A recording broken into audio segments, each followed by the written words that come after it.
I just had an excellent meeting with Mr. President where we talked about the fundamental transformation that has happened in the last 2 years. Think about it. Removal of subsidy, tax reform. We have a refinery that's operating and exporting aviation fuel. Unification of the road ownership system. And so the next step is how do we encourage international investment in Nigeria to drive economic growth? And I had a wonderful meeting with Mr. President, talking about exchanging ideas about how we can do that, how we can put Nigeria front and center on the map for international investments. And we had some very good suggestions and discussions about that. Apart from the suggestions, personally, what are you bringing on board?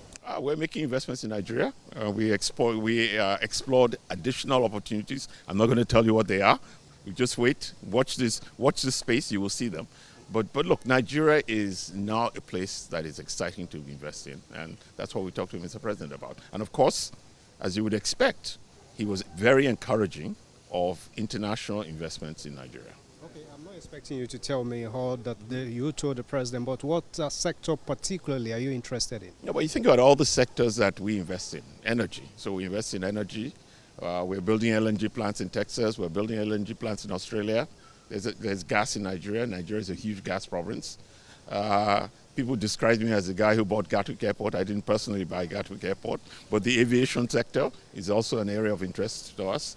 I confessed to Mr. President that one of our companies has ports in Cotonou, and it has a port in Lomé, none in Nigeria. So I asked for his forgiveness and understanding, and being the gentleman that he was, he forgave me, but said, you have to bring port investment to Nigeria. So that's another area we're looking at.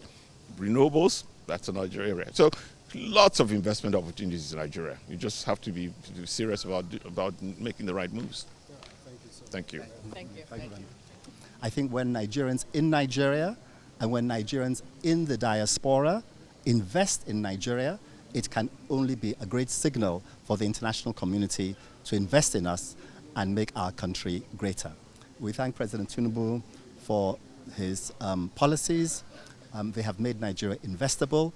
We wish him all the very best, and we give every assurance to the President and every assurance to the Nigerian people that we will do our very best, and it will create a fast-growing Nigeria which will achieve its objectives. Our President has done fundamental reform, and that reform on its own invited all these people that you are saying.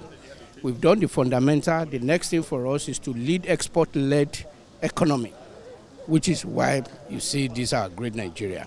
And they have committed. Mr. President has given them go ahead. And the only thing I can say is the hope is very on rise.